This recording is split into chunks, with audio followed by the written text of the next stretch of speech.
we're back live at the OSU Athletic Center. We continue coverage for you, the great OSU fans, of Football Media Day 2012, and alongside offensive lineman Jonathan Rush. Great to see you. Great to see you too, Dave. It's good to have you back. Are you healthy? Oh, yes, sir, more than ever. So how long was it before the knee was really back to where you felt fairly comfortable? Well, I mean, there's still some things I want to try out, but it came back fairly quick, you know.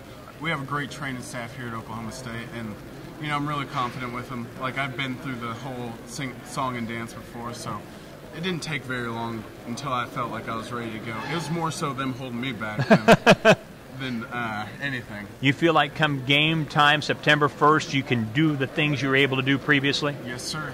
That's the plan. That's you good never news. Know until you get well, out sure, there, sure. What was it like for you? I mean, you're one of the fun guys on the team. Guys really enjoy being around you, but you weren't able to be on the field after the A&M game, part of the season that was a record-setting season. Can you kind of take us through what must have been a roller coaster of emotions? Was it that way for you? What was it like?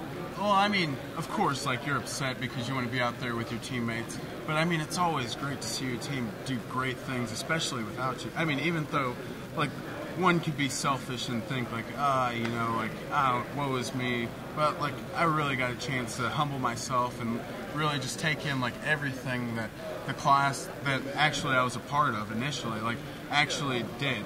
So it was kind of bittersweet, but, you know, I'm really happy for everybody, like all the guys that came through, and I'm really excited to do things with these younger guys. Well, and you say younger guys, there are a lot of younger guys, and because of that, there aren't that many seniors. I mean, you think about this team, there really aren't that many seniors on this squad. And somebody's got to, you know, last year was easy to figure out who the leaders were. I mean, you think about Markel and Brandon, Justin, pretty easy to identify those guys. This year, you know, some people said, well, who's going to lead? And I had to stop and think about it for a moment. I thought of someone like you. Do you view yourself as someone who needs to take sort of the team by the horns, given the fact that there just really aren't that many seniors on this squad? Well, I feel like because I'm the old man, like you're an old man. It's kind of delegated to me through age, but I mean, I never want to go out there and say I'm a leader. You know, that's something that's nominated. That's not something you go and take.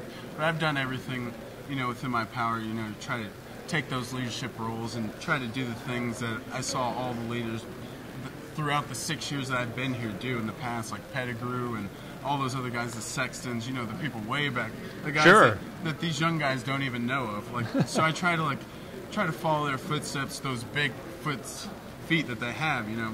So I just try to, like, you know, just take it all in, just do everything the way that I was taught to do it. We had a Twitter question come in from Matthew, and very simply, I've actually figured out Twitter, you know, Twitter, see, you know all the lingo. I know you do. We'll try. So what are I mean, it's a real simple question, but a valid one.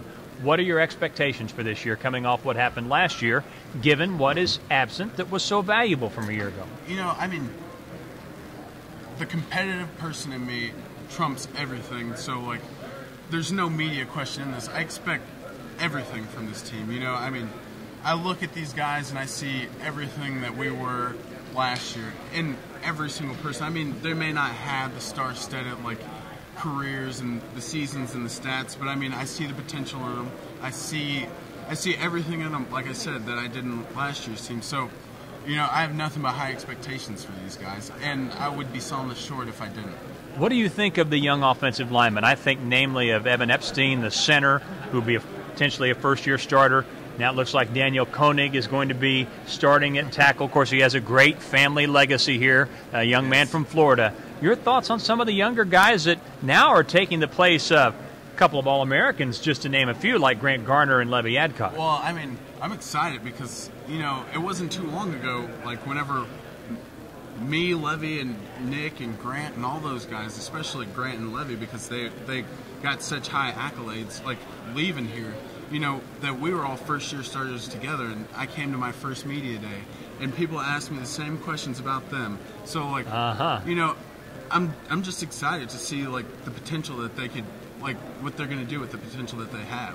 Is it safe to say, though, that think back to when you arrived, and no offense to you young guys coming in, but is it safe to say the depth in the offensive line, I think of last season and looking at the young guys that are backing you up, is it safe to say it's considerably deeper along the offensive line at all spots than it was when you arrived? Well, you know, I don't know. I don't know if I could say if it was deeper because, I mean, I remember being packed in that meeting room. I mean, I guess I can't say it because I'm not in the very back and, like, I don't remember how, like, I'm not. I guess maybe just the quality. Like, I mean, you know, if a guy goes down, you feel good about who's coming in. But that's all about Wick's, or Coach Wickline's product. I mean, he always brings his product, like, the best product to the table. Oh, yeah. So, I mean, even if, like, the guys still haven't got a chance to shine, I know deep down within them that there's something in them. Like, if Wick brought them here, that they have it in them.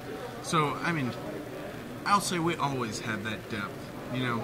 There's always someone that Wick can lean on, you know, put a little extra time in, and they can become a starter. So many of those players that Wickline brings in, Joe Wickline, the offensive line coach for Oklahoma State, are not necessarily the highly regarded guys. What is it you think that he sees in young men, offensive linemen, that maybe other people don't, that turns out to be very significant once they start playing here? I think Wick looks for. I have no clue actually.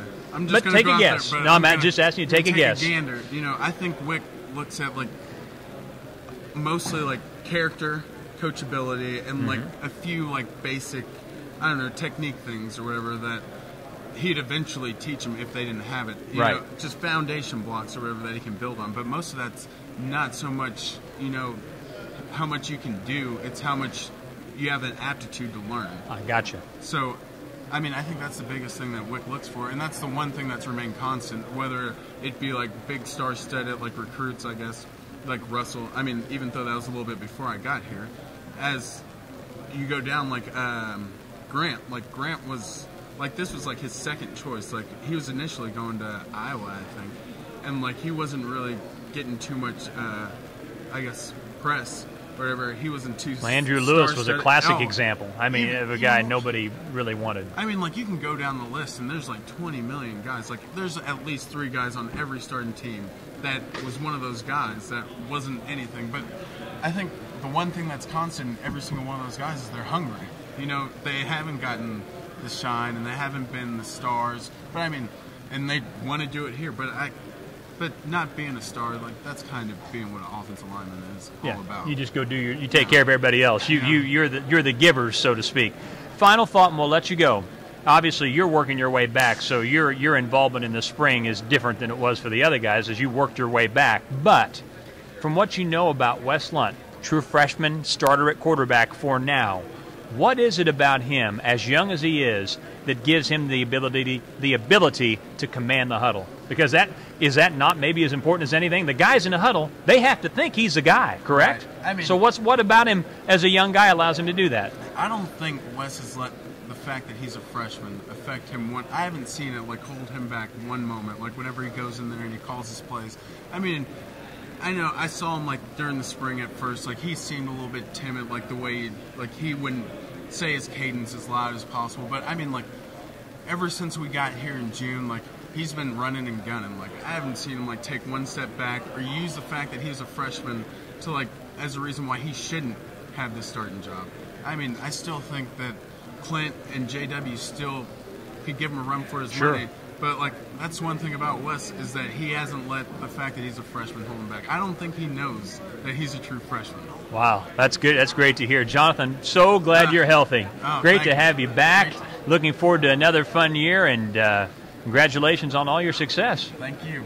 Jonathan Rush, Cowboy starting offensive lineman. More coming up as we bring you live coverage on OKState.com of OSU's Football Media Day 2012.